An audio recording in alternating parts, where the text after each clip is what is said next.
देखो भाईजान, रास्ता एक ही भला, और राह रास्त और सच्ची वो है जो सीधी है। बस राह को गौर से देखो भाईजान, जैसे दरख्त पर बैठा कट बढ़ई घास में कीड़े को देखता है।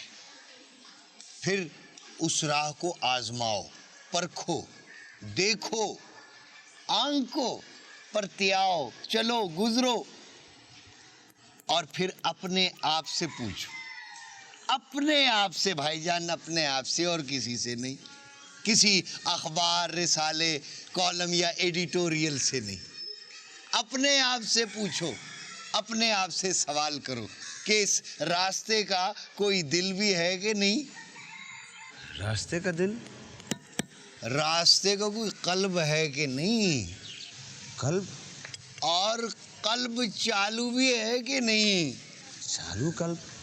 देखो भाईजान, रास्ता तो चालू है ही, लोग आ रहे हैं, जा रहे हैं, रुक रहे हैं, झुक रहे हैं, लेकिन देखना ये है कि रास्ते का कल्ब भी चालू है कि नहीं। अगर है तो सुभान अल्लाह, फौरन इख्तियार कर लो, मसाफत तय करने लगो, और अगर नहीं है तो रास्ता छोड़ दो, उससे अलग हो जाओ।